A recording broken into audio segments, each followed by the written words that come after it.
E veio ali um anjo do Senhor e se assentou debaixo de um carvalho que ficava em Ofra, que pertencia a Joás, o Abiesrita, e o seu filho Gideão debulhava o trigo no lagar para escondê-lo dos midianitas.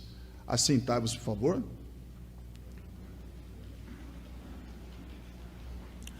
A fim de dar a vocês uma visão panorâmica e ampla do livro de Juízes, na síntese de forma resumida, eu devo dizer objetivamente que em Juízes aparece a rebelião do povo de Israel e o castigo de Deus, aparece a aflição do povo de Israel diante do castigo de Deus, e também aparece a misericórdia de Deus, revelada através dos juízes que Deus levantou para livrar os israelitas quando estavam em grande aperto. Existe uma outra forma de explicar o livro de Juízes que facilita a compreensão através do número 7. Em Juízes aparece 7 apostasias, 7 servidões sob 7 nações pagãs e 7 livramentos.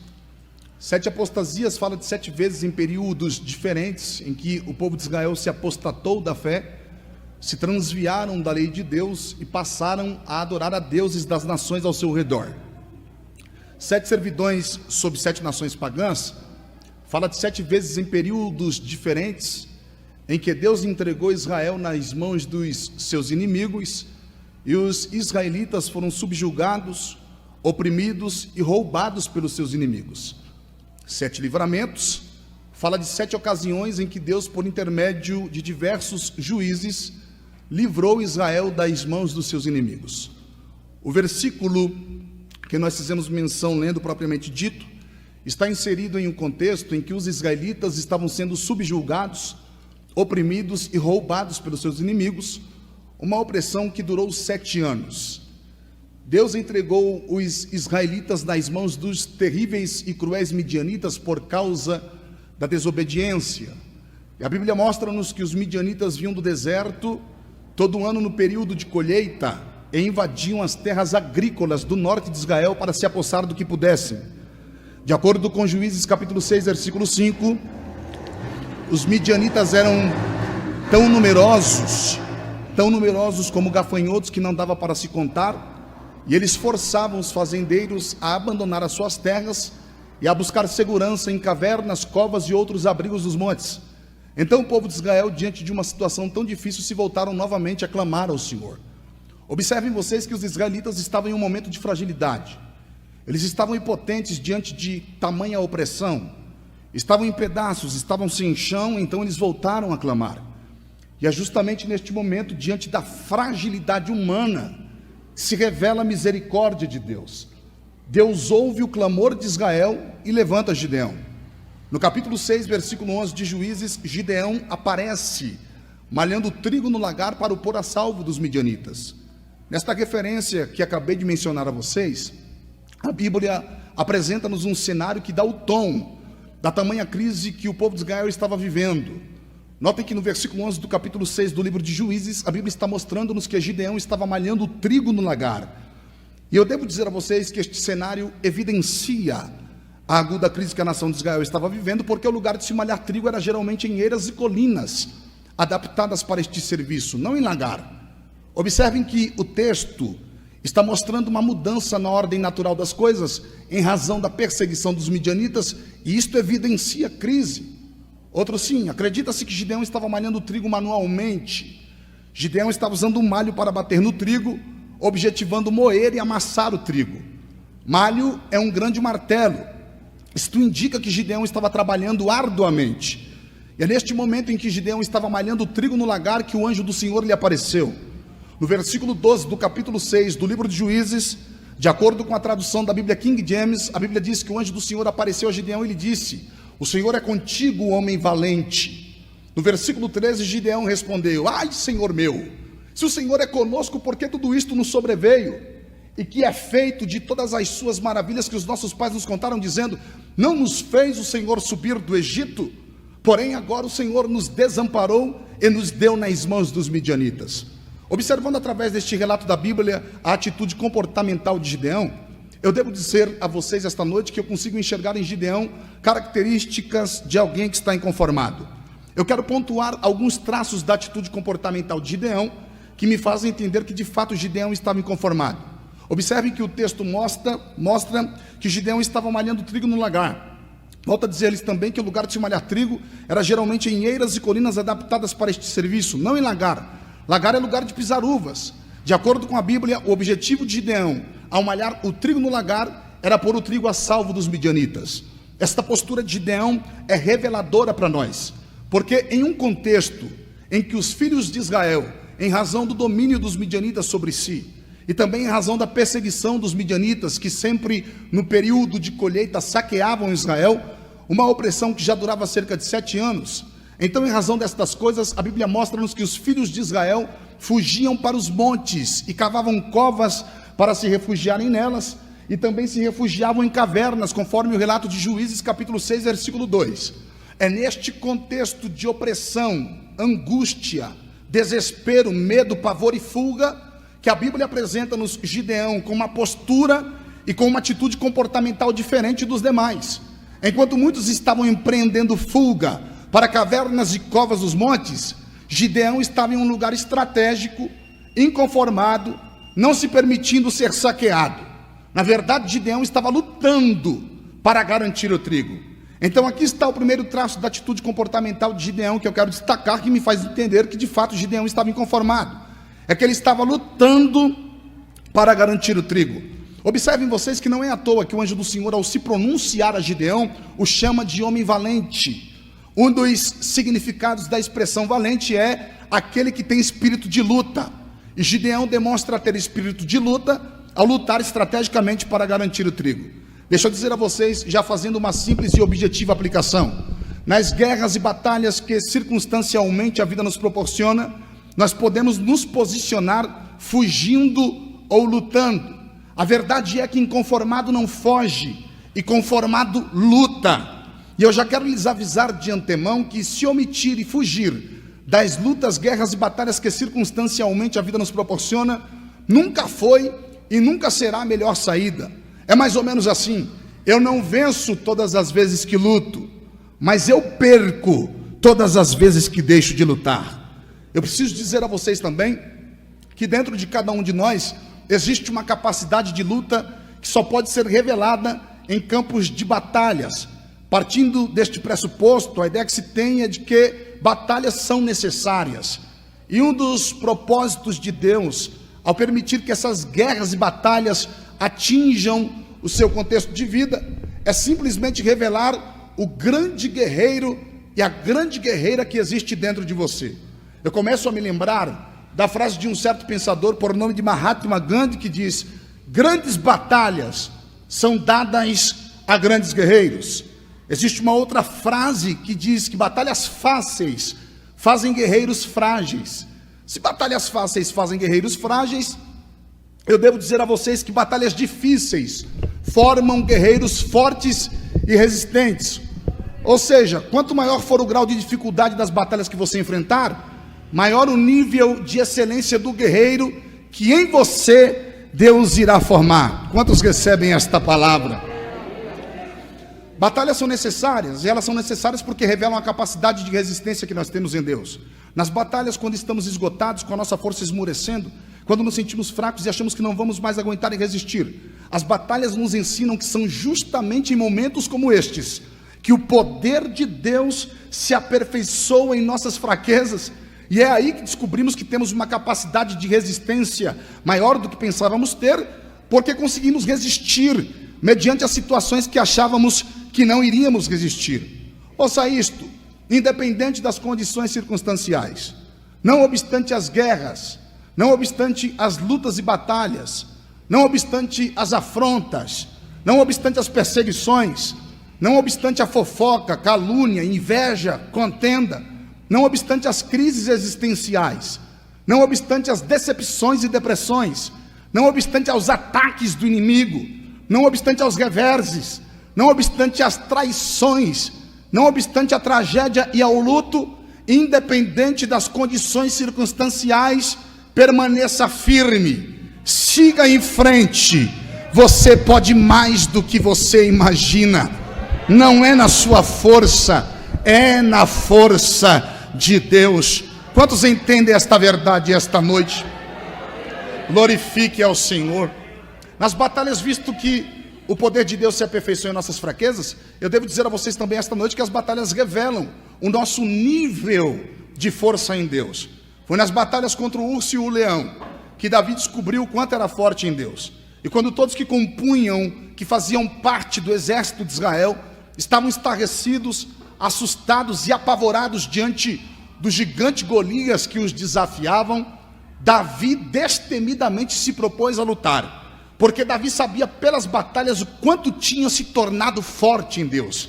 E em 1 Samuel capítulo 17, versículo 43, a Bíblia mostra-nos que quando o gigante Golias desafiou a Davi dizendo: porventura sou eu algum cão, para que você venha contra mim com pedaços de pau? No versículo 45 do capítulo 17 do primeiro livro do profeta Samuel, a Bíblia diz que Davi respondeu dizendo: você vem contra mim com espada, com lança e com escudo. Eu, porém, vou contra ti em nome do Senhor dos exércitos de Israel, a quem tens afrontado. Glória a Jesus.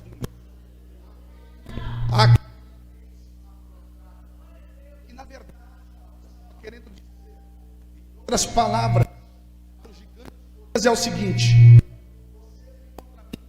com recursos da terra,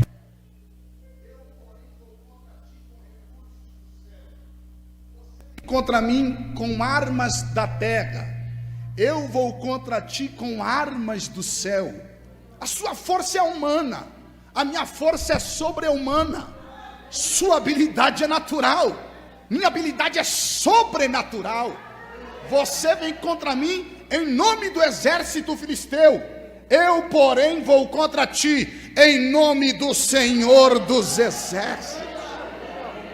O que alguém precisa de entender aqui esta noite é que se nós usarmos os recursos dos céus, se nós usarmos os recursos de cima, se nós nos colocarmos na dependência da força de Deus, nós seremos envolvidos na força de Deus, seremos tomados pela força de Deus, e na força de Deus a gente vence, na força de Deus a gente triunfa, na força de Deus as correntes são quebradas, na força de Deus algemas são despedaçadas, na força de Deus as fortalezas do inferno não podem resistir diante de nós.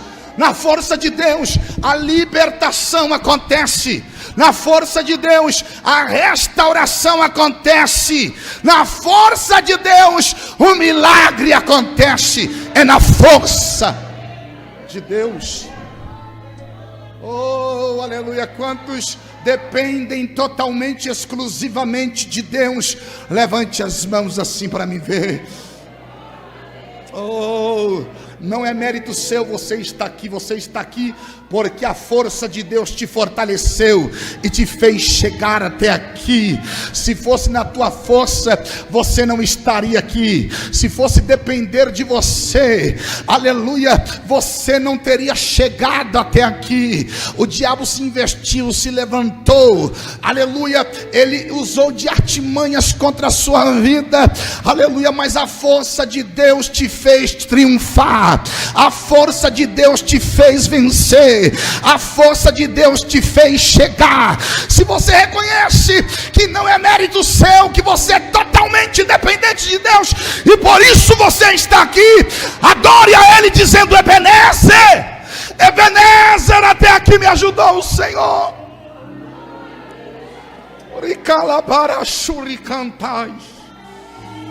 Ebenezer, aleluia. Olha para cá, olha o que diz o salmista no Salmo de número 144, verso 1: bendito seja o Senhor minha rocha, que adestra as minhas mãos para as guerras e os meus dedos para as batalhas.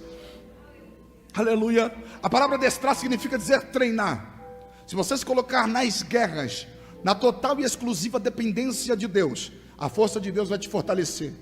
Deus adestrará as suas mãos para as guerras e os seus dedos para as batalhas. Quantos creem desta forma? Foi também na batalha contra um leão que Sansão descobriu seu nível de força em Deus. Descobriu a sua força sobre-humana em Deus. Conforme o relato de Juízes capítulo 14, versículos 5 e 6, a Bíblia diz que Sansão desceu a Temna, e chegando perto dos vinhedos, viu um leão que vinha rugindo ao seu encontro. Segundo a Bíblia, neste momento, o Espírito de Deus desceu sobre Sansão, e ele, sem ter nada nas mãos, despedaçou o leão, como se despedaça um cabrito. É por este motivo que Sansão não temia os filisteus, porque ele sabia da sua força sobre-humana em Deus.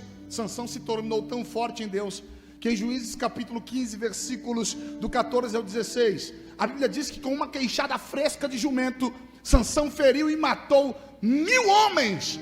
Tudo isto foi na força de Deus.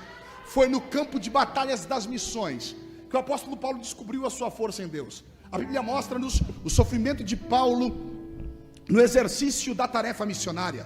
A verdade é que ao fazer missões, o apóstolo Paulo entrou em um verdadeiro campo de batalhas, tanto espiritual como físico. Isto está evidenciado no seu sofrimento. Na segunda carta de Paulo aos Coríntios, capítulo 11, a partir do versículo 23, o apóstolo Paulo fez um relato do quanto ele já tinha padecido e sofrido no exercício do serviço missionário.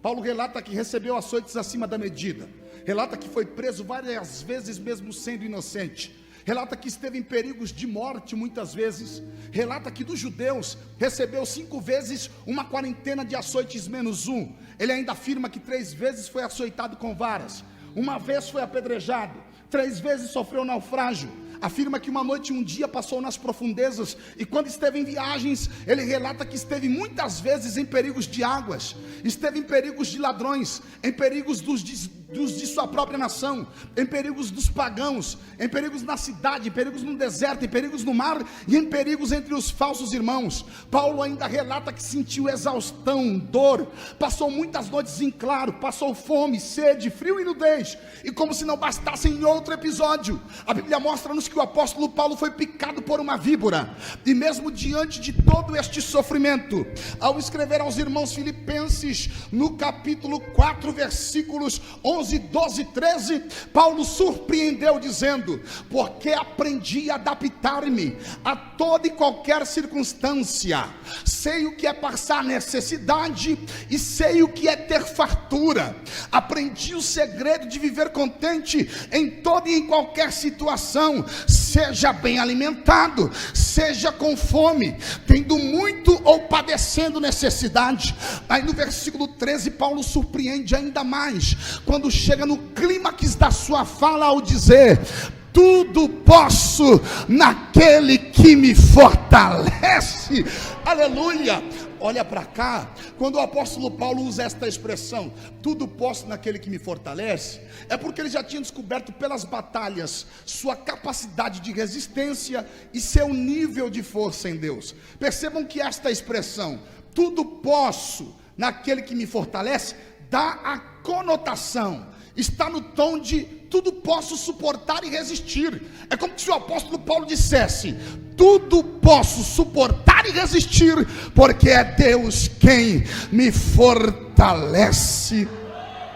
Aleluia. Eu preciso dizer a vocês esta noite que Deus está permitindo estas batalhas a título de experiência, para que você descubra o quanto você é resistente e forte em Deus. Mas só pode desfrutar da experiência das batalhas quem nas batalhas se arrisca a lutar, e só luta quem, à semelhança de Gideão, não se conforma com a derrota. Eu quero perguntar esta noite: nós temos inconformados entre nós aqui? Só os inconformados com a derrota. Se você não se conforma, levante as mãos. Se você não se conforma com a derrota, porque pode ser que tenha gente que se conforme, né? Pode ser que tenha gente que acha melhor se adaptar a um estilo de vida de derrota. Mas se você não se conforma, levante as mãos, deixa eu ver. Gideão estava inconformado com o estado de calamidade deplorável de Israel, então ele decidiu lutar. Mas o segundo traço da atitude comportamental de Gideão que eu quero destacar, já estou encerrando a minha participação. O segundo traço da atitude comportamental de Gideão que eu quero destacar, que me faz entender que de fato Gideão estava inconformado, é que além de lutar, Gideão estava trabalhando arduamente. Observem o cenário: Gideão está no lagar e não na eira. Gideão estava no lagar, e não em colinas, que certamente seria o lugar mais apropriado para que Gideão malhasse o trigo. Então observem que Gideão está em um lugar inapropriado, e como se não bastasse, Gideão estava malhando o trigo manualmente. Ele estava usando um malho, que, como eu já lhes disse, é um grande martelo. Olha para cá, era um serviço braçal. Gideão estava empreendendo muito esforço físico, que com certeza iria lhe proporcionar exaustão. A forma mais prática e correta, que certamente daria menos trabalho para se malhar o trigo, era usando uma mó.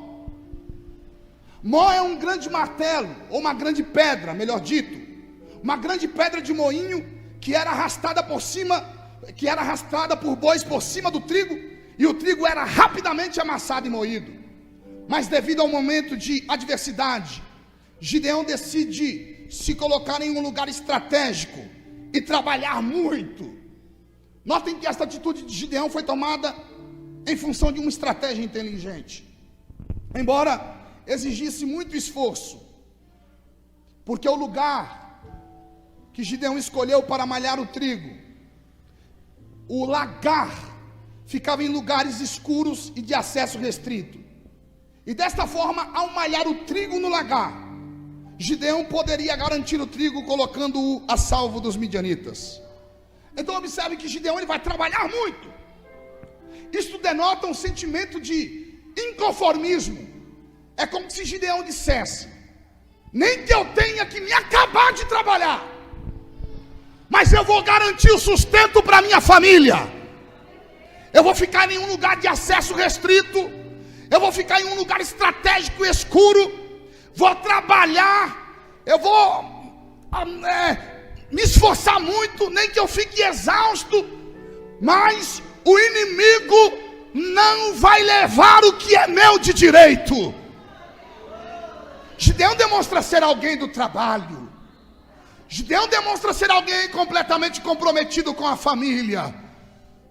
E Gideão demonstra ser alguém que em tempos difíceis dá um jeito e não fica inventando desculpas. Já diz o adágio popular: quem quer, dá um jeito.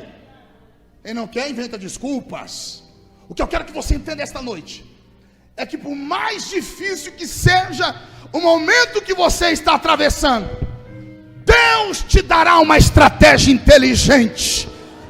Haverá um escape, haverá uma providência.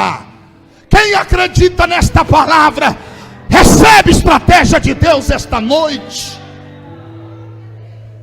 Terceiro traço, posso colocar de pés? Pode colocar de pés. Terceiro traço da atitude comportamental de Gideão, que eu quero destacar, que me faz entender que de fato Gideão estava inconformado, é a expressão de Gideão. O anjo do Senhor, olha para cá. O anjo do Senhor se apresentou a Gideão e disse a ele: o Senhor é contigo, homem valente. Aí, inconformado como ele estava, talvez revoltado pelo estado deplorável que a nação se encontrava, olha a resposta que ele vai dar ao anjo: Senhor, se o Senhor é conosco, por que tudo isto nos sobreveio? Aí ele vai questionar: e o que é feito de todas as maravilhas que os nossos pais nos contaram, dizendo: não nos fez o Senhor subir do Egito? Aí ele vai demonstrar a sensação de abandono. Porém agora o Senhor nos abandonou e nos entregou a pago aos midianitas. Olha para cá. Nós temos o hábito de condicionar a presença de Deus em nossas vidas de acordo com o momento. Se nós estivermos bem na nossa concepção, opa, Deus está comigo, está tudo dando certo, está tudo indo de vento em popa. Agora, se nós estivermos em um momento de adversidade, até parece que nós cristãos não podemos passar, por necessidades, por privações, e há quem diga, quem pregue isto. Mas o Evangelho de Jesus Cristo não nos ensina desta forma. Aí quando a gente atravessa momentos difíceis, nós colocamos em xeque a presença de Deus em nossas vidas. Será? Eu até entendo a expressão de Gideão, ele estava inconformado e ele vai questionar. Mais ou menos assim: Senhor, por que o Senhor está permitindo tudo isto? Toda esta calamidade, todo este caos, toda esta situação de perca, se o Senhor é conosco? Não faz sentido. Mas quem disse que o fato de termos a presença de Deus conosco nos isentará das tempestades da vida? A presença de Deus conosco não nos isentará das fornalhas, das covas, dos leões. Mas a presença de Deus em nossas vidas nos garante vitórias em meio às tempestades. A presença de Deus em nossas vidas nos garante travessia para o outro lado. A presença de Deus em nossas vidas pode até permitir a cova, mas o leão não toca. Quantos têm a presença de Deus? Oh, aleluia. Aí o anjo do Senhor disse a Gideão: mas é com você que o Senhor conta. Oh, diga isso para alguém: Deus conta com você. Estou resumindo aqui porque não dá para entrar. Diga mais forte: Deus conta com você. Não, esta jovem precisa de ouvir isso. Diga mais uma vez: Deus conta com você. O anjo do Senhor disse: é você que Deus vai usar para trazer libertação para a nação de Israel. Só que aí surge um problema, porque Gideão começa com as suas prerrogativas. Mas eu sou o menor da casa de meus pais, o meu clã é o menor da família de Manassés. Mas é você mesmo que Deus quer usar, do seu jeito, com a sua simplicidade, da sua maneira, da sua forma. Deus vai te usar e vai surpreender muita gente através da sua vida. Quem sabe alguém olha para você e meneia a cabeça, não te dá muita credibilidade, mas é você que Deus vai levantar, é você que Deus vai usar. Pare de oferecer resistência para o chamado de Deus, pare com as suas prerrogativas, deixa Deus fazer o que Ele quer em você e através de você.